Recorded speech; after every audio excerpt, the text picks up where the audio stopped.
You know what they say, better late than never. Time to do a full May reading wrap up and talk about my June reading plans. Starting with 1-star reviews. Kissed by Fire by Kimber White. I read this as part of my Read What You Own Unstuff-a-thon themed shirtless men, and I also thought that it would count towards my KuKi reading mayhem readathon. Unfortunately, I did not get 50% through this book. I think I got to chapter 2, maybe 3 before deciding this was not for me. And usually something I read so little into, I would give the benefit of the doubt and put down at 2 stars instead of just 1. But I've got to tell you, the characters here were so unpleasant and poorly formed. And this is a story that I sort of want to give props to because it does just drop us into like the paranormal fantasy element without really giving us any explanation or runtime. It's just like, we're doing this. And usually I really like that kind of thing, but I found this to come off as incredibly abrupt. I think part of the reason is because the characters were so badly formed too, so like I didn't understand the characters. What might have helped me understand those character motivations is if I knew the rules of the world in which they were working, but because I didn't know those rules either, it was like, okay, so you're really just like rude and abrupt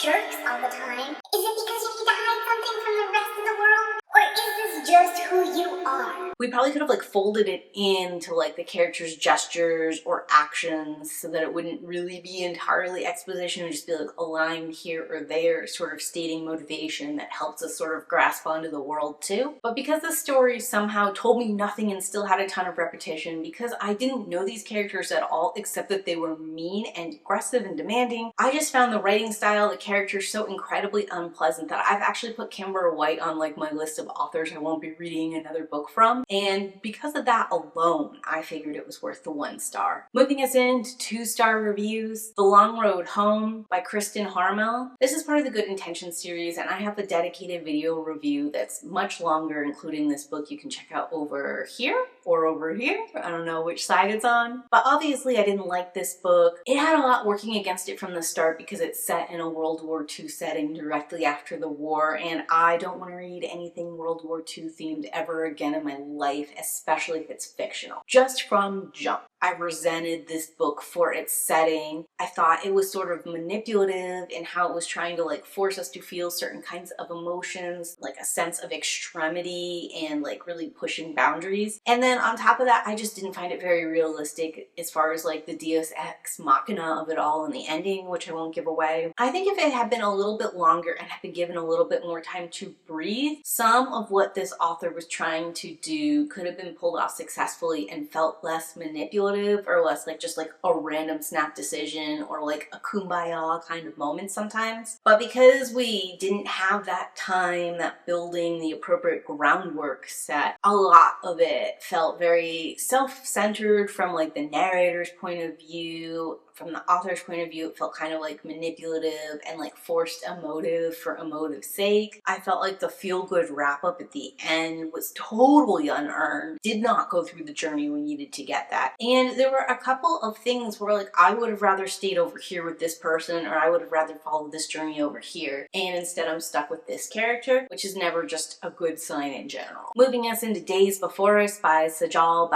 also part of the Good Intentions collection with a much longer review in that video. I understood what was going on from like a point A to point B plot mechanisms, core surface level, but as far as like why this was happening on a motivational level and an intentionality level, why people were thinking and feeling as they were feeling, I just didn't understand it all. I don't know why people made the decisions they made. I don't know why we were supposed to feel certain ways about those decisions, and because none of that worked for me, I cannot give it even 3 stars. It feels a little bad to rate this so low because I think it's a me problem, like the fact that I do not understand anything below the surface of this story, motivation-wise or like intention-wise. Feels like I'm missing something. Like, since I can't even imagine what it is that I'm missing or like what could be driving these people, I have to put it here 2 stars. The Mermaid's Kiss by Tamsin. This is another book I read as part of the Unstuff-a-thon, like featuring the male chest for this particular month. And this one I actually could count towards my KuKi Readathon challenge because I finished it. The story as a whole is short and gritty gripping enough that it was easy to get to the end. I was curious and flipping pages to figure out what happened next, where we were going with this kind of plot. And like, as far as what I want in a mermaid paranormal shifter, I really want that whimsy, that wonder, that bright color under the sea kind of feeling. And I felt like it delivered that in the scenes, in the visual presentation of both the mermaids and the mermen. Visual, not in their actions, just to clarify. I thought the magic that they could do was cool. I thought the ways that we are communicating through song and using echolocation is really what I want to be seeing. I thought they were similar enough to humans that it makes sense they can communicate and like interact on some levels at some point in time, but different enough that there is like this like struggling to understand one another and come to sort of some kind of meeting. If you're looking like for the spice steam, while I didn't find the descriptions hot or like erotic in any kind of shape or form, it does start, I think, as early as 7% in with like explicit scenes and then continue them with a decent amount of regularity. Also, it doesn't necessarily overstay its welcome, because while it will describe things, then it will also do like a cut to black once they get like past a climactic point and then imply that the steam goes on for a while but don't actually continue to write it over and over again in a way that I often find very repetitive. So I do want to give it all of those flowers. But the whole premise of this story is that mermen are different than mermaids, because mermaids be sleeping around and mermen can't do that because they bond to one person for life, which I think doesn't work out the way the author intended it. I think she just wanted to like flip the trope on its head that men be sleeping around all the time and women are sort of like stuck married to this one dude at home with like the kids or whatever. But it doesn't work out that way in execution, because first of all, people are always saying like women are always whores when they want to sleep around, they can't ever stay loyal to a man, yada yada yada. So in some leads we're like living that fantasy out. And the other thing this does for us is it means our main love interest has been like avoiding sexual contact from anyone because it would immediately lead to them bonding and being trapped with that person for life. And all these mermaids be trying to bond with him and like trap him for life, which in effect has made him a woman hater and like very suspicious of women, which I don't think is hot or sexy or something our main lead love interest should have to deal with when she's like meeting a protagonist. I don't want her and him to have to overcome the fact that he hates women to be the main thing they're working together to heal. I don't like that he is always very accusatory and suspicious of her. I don't like how snappy he is. I don't like that he like makes all these decisions and is like mean and aggressive and borderline abusive with her, and it's justified because our maids are awful, especially when she is like a human woman and these are not the same standards. Not that he knows that, but he also doesn't really take any time to talk to her. And then on the flip side of all this, our female lead protagonist is married when she meets this merman and bonds with him while still married. So even though there's like a bunch of mitigating factors or whatever, she's kind of doing the exact thing that this merman accuses mermaids of doing, which is like making a commitment to one being and then breaking that commitment willy-nilly for whatever reasons they feel like. Even though the intentions are different, the physical surface level optics are real bad. And then on top of that, this story deals with a lot of like very triggering things. There's an attempt for the character to end their life. There is a repetitive like miscarriage, stillborn, premature birth and death complications that just continues to be brought up, and is brought up in an almost like casual surface level way. Like, yes, it brings these characters into deep mourning and it impacts them heavily, but because it is so like casually brought up, so surface level addressed, like we don't really engage with it in a way that I feel is meaningful. And in something that's supposed to be a romance, it also feels like just not appropriate subject matter. The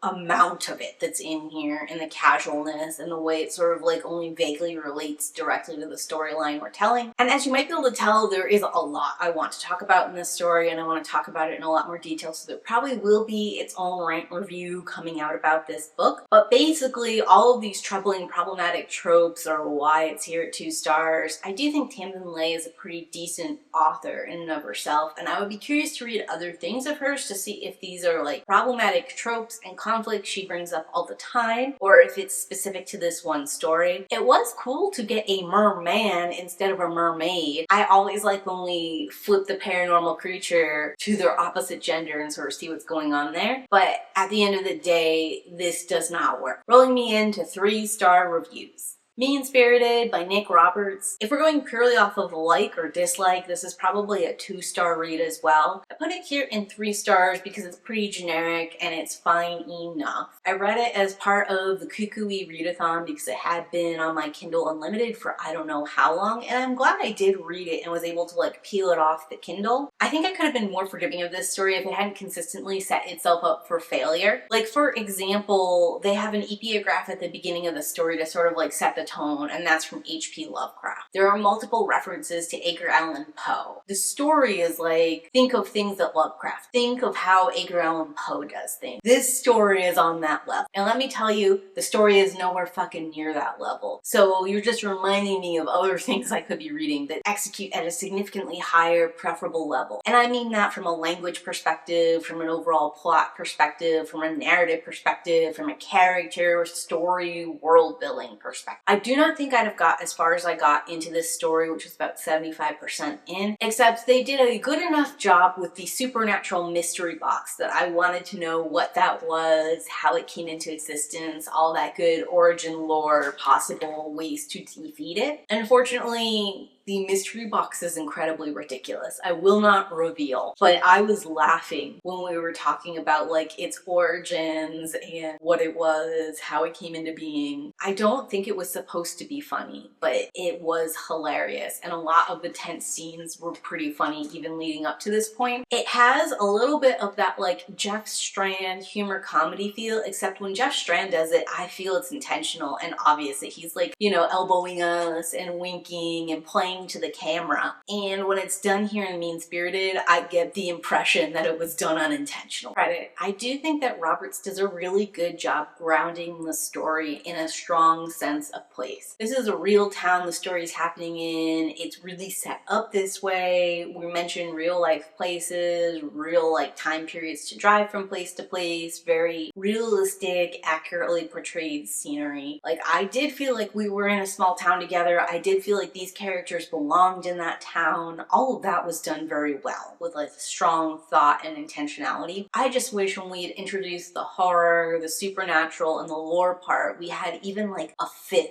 of that grounding involved. Which moves me into Siren Queen by Nghi.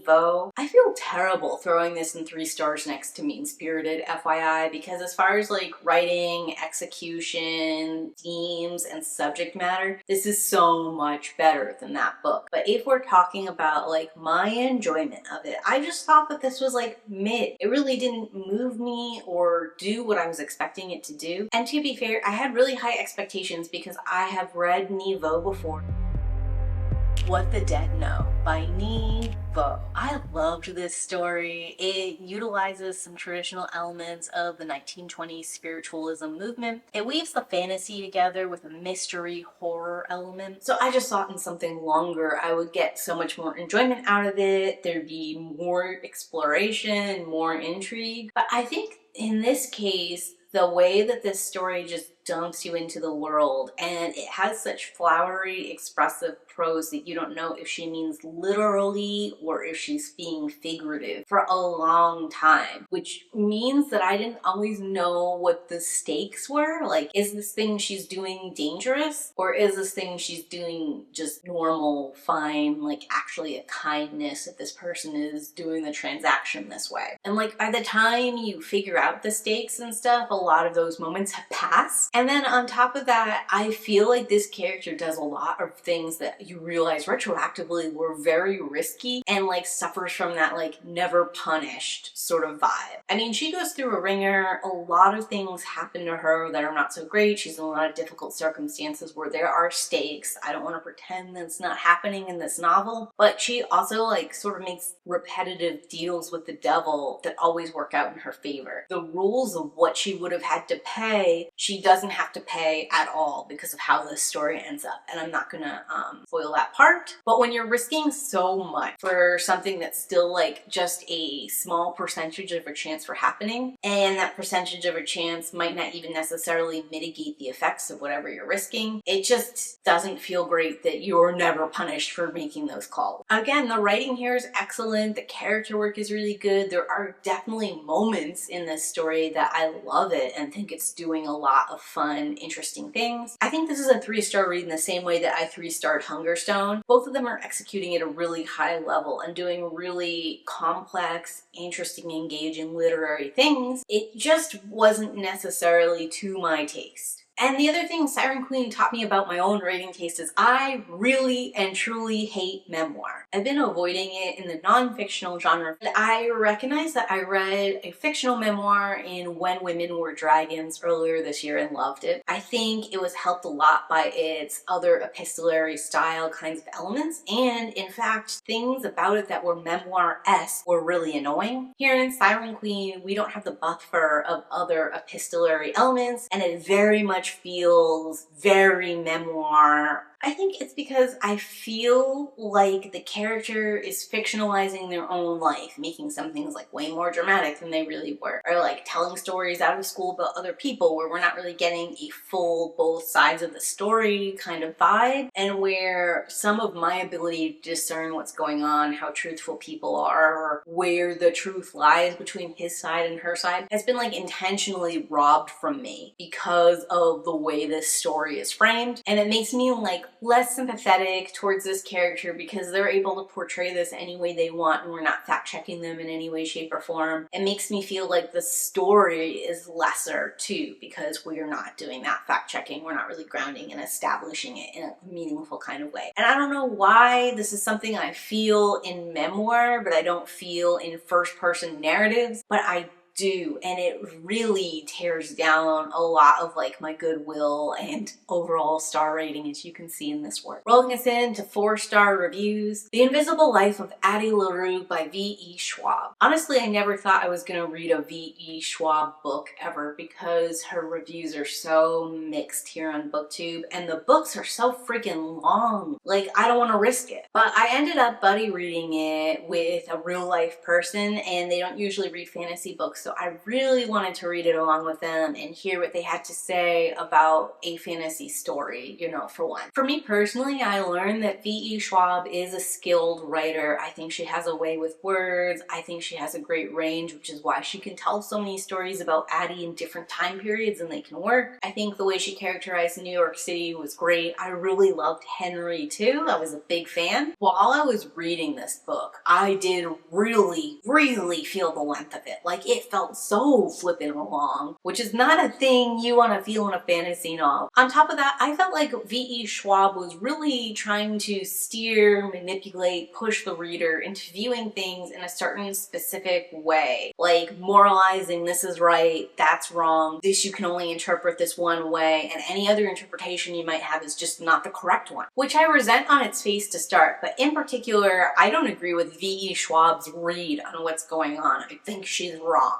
So that had me really fighting the narrative, fighting her, and really getting frustrated when she would go on, sometimes for paragraphs and paragraphs, about like this moral way to view things, this like only way to understand what was happening in this story. And because that element turned me off so much, I don't think I'd ever read V.E. Schwab's work on my own. But if someone else wanted to buddy read it, the writing was good enough and the story was good enough that I'd probably do another buddy read with someone as long as I knew there'd be guaranteed conversation. Which moves us into 5-star reads. Mother Country by Etaf Rum. This is part of the Good Intentions collection. It definitely has a longer review in that video. I loved this. I like it so much that I'm looking forward to reading other things by Rum. Even though she's not my genre, I just think she has such a way of words. She has a really full, well-developed, emotional, intentional character motivation sort of sense. I feel like she was able to center what was happening with the main character, but also give voice and empathy to other characters who are like peripherally working around. This story is written in an epistolary style where our main character is writing a letter to to her mother and like talking things out. You know, I love an epistolary style just to start, and then on top of that, because it is a letter to her mother, there's some use of second person. You did this, you did that, you responded this way. I like being put in the position as if I am the mother and I'm receiving the letter. This story was so emotional, had me so captivated that I missed the cues for the obvious reveal at the end, and was sort of like the ground was pulled out from under me when we got to that portion. And that happens so rarely to me that I just felt like this is a special above and beyond gem. The Deep by Rivers Solomon. I've wanted to read this book for 3, maybe 4 years. There was an opportunity, I think way back when, for me to pick it up on Kindle Unlimited. I missed it. It never went back up on Kindle Unlimited, except this year it was there again, and I immediately downloaded. I sat on the download for a little while, kind of putting off actually picking it up, partially because I was afraid it wouldn't live up to like the mental hype in my own head. But I did start reading it as part of the KuKi readathon just to get through all of what I already had downloaded on Kindle Unlimited, and I'm so glad I picked it up. This was like a joy to read. It's really excellent speculative fiction, working at its like highest level. It's got a lot of layers and many different kinds of like things you could attribute to it or think about in relationship to it. The writing here is excellent. I really want to read more from Rivers Solomon in the future. This work itself was like very deep, and also because it is a novella, it's something that you can read in an afternoon if you want to, then spend a few days really thinking about it and lingering on it. And all these little bits and pieces and hidden gems that like continue to reveal themselves after you're done with the story. Next is Bat Eater and Other Names for Kora Zeng by Kylie Lee Baker. This is a new 2025 release, and it's something that the Women in Horror book group put on their monthly read, and I picked it up without any information about the story. I had kind of thought that it was going to be like a gothic odd girl out read, just because the cover, the bat is really pretty, and I thought maybe like goth and bats were going together. So I was completely surprised when I came into this, found out that it was a pandemic fic, that our main character was Chinese, and we were discussing like Asian discrimination, as well as like a supernatural ghostly element to this story. To be honest with you, it made me feel really stupid because I had made some assumptions about what was going on in this story based off of the title and based off of me assuming it was a gothic work without really like thinking about other implications and what could be happening in the story. But I love that we returned to 2020. I think that time period is rife with horror just to start. I love that this is set in New York City. It really gave me a different look at the pandemic, because I live in a city, but really it's like a more rural, spaced out kind of city with not even sort of the same kinds of problems in dealing with the pandemic that someplace like New York City might have had. I don't like that this level of anti-Asian sentiment cropped up in 2020 as a result of the pandemic, but I did like the way this book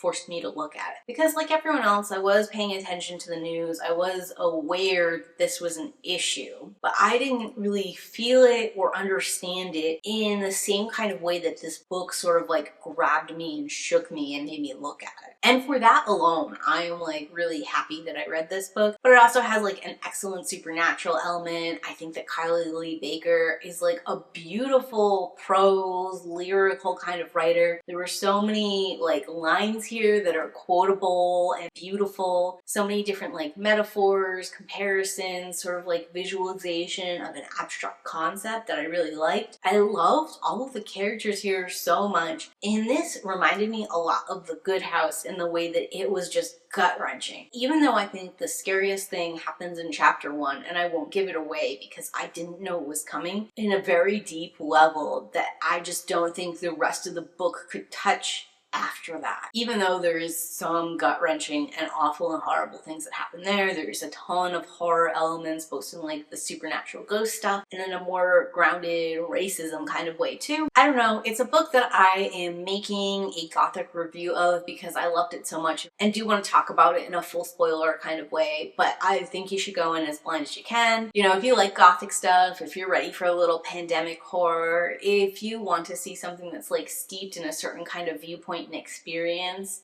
but is definitely accessible to someone like myself who doesn't really know much, if anything, about Chinese culture and faith. This is a great place to start. I think it gives you a lot of good scares, visceral, real-world grounded scares, but also gives you a lot of those paranormal, supernatural things too. Rolling me into The Unworthy by Agustina Bazterica. I'm still pronouncing that name wrong. I'm still trying. My mouth barely manages English. I was really surprised by this. I didn't really care too much for Tender as the Flesh. I think I gave it like a 2 to 3 star review. But here's the thing, I wanted to give this author another shot because there were some elements in Tender as the Flesh that I thought were interesting and compelling, so I knew that she had something there, it just hadn't executed out in Tender as the Flesh. The premise here that we're in like a post-apocalypse dystopian world and trapped in a cult sounds flipping amazing. I love post-apocalypse dystopian stories, and I love stories about the horrors of being in a cult. And obviously, since it's here, the story does not disappoint. For me, it was a very quick read. I think the translation here was significantly improved versus the translation in Tender as the Flesh. Here, I found a lot of the writing to be lyrical, to be beautiful prose, to have been like very intentionally picking words and scenes and like ways to describe things and find meaning. I think this story is told in a very specific order, and I like that aspect of it too. Also, I think the character we go on this journey with and the kind of journey they're going on is correct. A big complaint I had in Tender as the Flesh is that Marcus isn't necessarily the right person to go on the journey with, and certainly where he goes is not where I want a story set in the world they had to go. But this story is about a cult that's like one of the only places you can survive in a destroyed, bygone world. And we live with this character day to day surviving.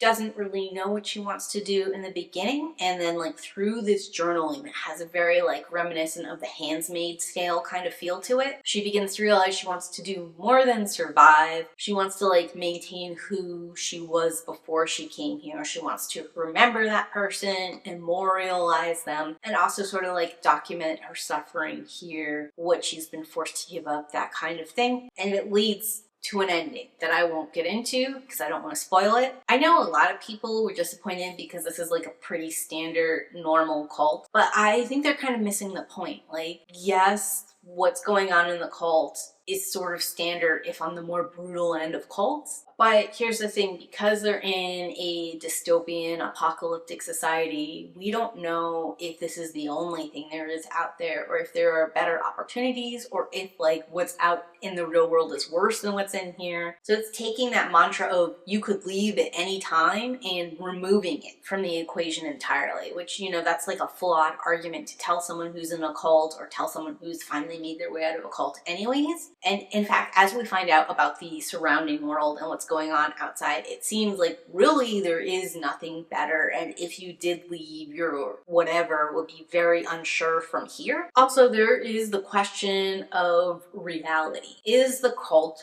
true? On its face, what's going on sounds crazy. But when you look at the world outside of them, everything is crazy that's happening, how it's happening, why it's happening, the increased brutality, the kind of sickness people are having, what normal, everyday, non-cult members are doing to survive in this world. Like, all of it is crazy and insane. So I think it does very well in this specific situation and setup to make you think maybe it's real, probably not, but given everything else, it's maybe true. And I think that sort of like floating suspension of like maybe this really is it also is a huge credit to the story, because if this cult is real and if what's going on is necessary, that's also horrific and awful. Like, believing something that's wrong and doing bad things for no reason is horrible, but also if this is true, it's horrible. Also, like, there's that argument like, well, you willingly joined the cult, so everything that happens is your fault, which again is a stupid argument. But in this world, people don't willingly join the cult. they show up in this area, they get taken in, and either they survive and become part of this thing or they get killed. So I think if you're looking for this to do something like brand new in the cult genre or brand new in the apocalyptic dystopian genre, you are probably going to be disappointed. But if you're looking to take those classic themes in both of those genres and really amplify, magnify, hone in on what's horrible and terrible about them, stay on that and linger, then this is great. Also, The Unworthy is so short.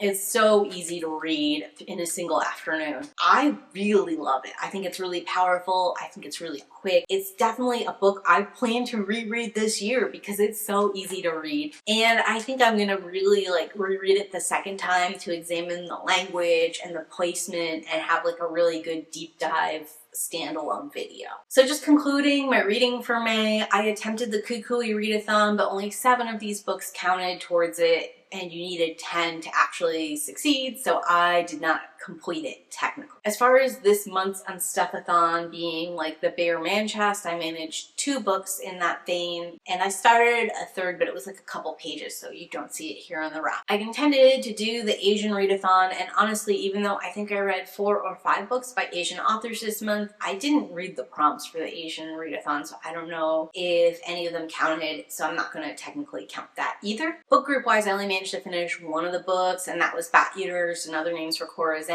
I still am reading The Paranormal Ranger by Stanley Milford Jr. It's just taking me a really long time because I'm listening to it and taking notes at the same time and kind of like researching a lot of the topics because it is covering a lot of ground I'm not familiar with. So far, the propaganda in it is intense, and that's sort of turning me off to the character as a whole. But I really do want to get to the part where they're doing the paranormal investigations and make more decisions from there. And I didn't get around to reading Flower Heart for the Black Hat book group, unfortunately. To be honest, I'm really in like a horror thriller kind of mood. And then as far as read-alongs, I did finally get to attend my first Firebird read-along live review. I read all of those books in April, and I'm not going to reread them as each month goes by, but it was fun. And I totally think if you haven't read the Firebird Chronicles, you should pick them up and join us, even though now we're in book 4. For my Kindle Unlimited refresh, of all the books I mentioned in my KU refresh to start in April, I managed to read 1, and that was Mean Spirited by Nick Roberts, so that's returned. I've also returned Flower Heart and The Adventures of a Mini Surreal because I'm probably not going to read that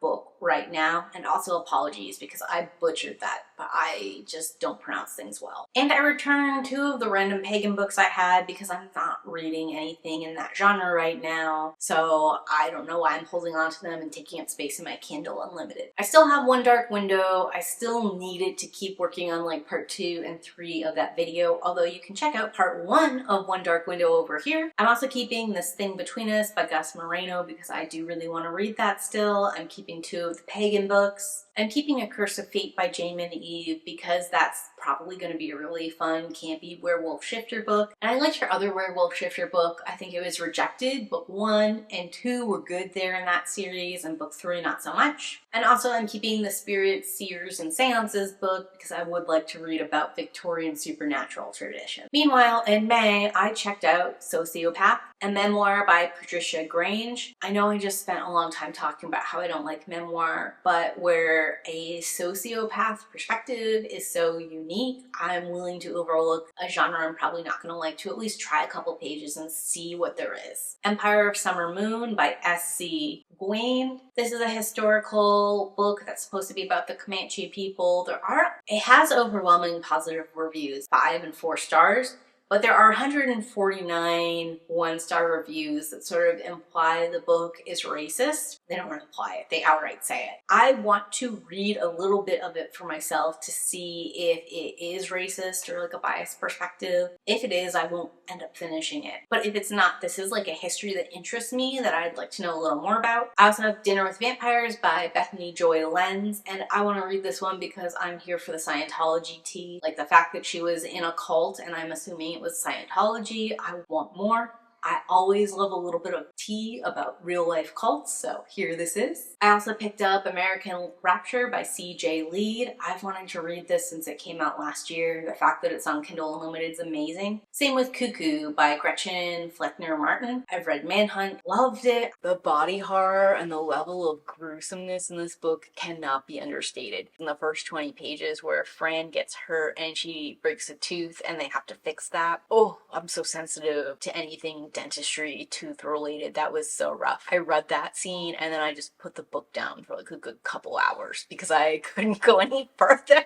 I think what really brought this into 5 stars for me though was the way things end and how it maintains that bleakness and stares dead at the reader and the camera the whole time, forcing you to look it in the eye. I really wanted to read Cuckoo last year and couldn't add it into the budget. Now that it's on Kindle Unlimited, it's definitely something I'm going to end up reading this June. And then for my overall TBR, I have The Weirdo Book Club Where the Dead Brides Gather by Nozo Ono. I'm very curious about this. I don't know anything about it except for the title and the cover, and both of them point towards it possibly being like a goth horror or goth romance, and either of those would be really fun. And women in horror, I picked up Bocia by Carolina Flores Cerchero. Sorry, I know I'm not pronouncing well. I don't know anything about this book either, but I'm excited to read it because everything in women in horror has been fun so far. I also want to finish this nonfiction book I'm reading called Forbidden Creatures by Peter Loeffner. I am finding Peter Loeffner incredibly pretentious and like stupid, just asking the wrong questions, lacking empathy, not exploring the right paths or anything like that. Reading this book has like opened me up to a whole bunch of different research angles and people and rabbit holes. So even though like I don't think the work he did in and of itself is actually that good, I have been like internet searching it and looking at different news articles and stuff, and that's connected me to other avenues and other info. So number one, it's taken me a long time to get through this, but number two, in a roundabout way, Loeffler is introducing me to stuff that's valuable, just I could do entirely without his editorial input. But beyond that, I think I'm actually going to give a break on like TBR, assigning myself anything extra to read, because I feel like I fell a little bit into a slump in May when I like pushed myself to get through some stuff. May was also just very busy. I had a lot of things going on that like kept me from doing a whole bunch of things, including reading. But I want to get back into track here in June. I want to start reading some things that I love instead of reading things I need to do. So that's going to be my plans for this month, as well as everything I read in May. Talk to me in those comments down below. Do you have anything exciting planned in June, or do you have a favorite in May? I'd love to hear all about it. And as always, keep reading.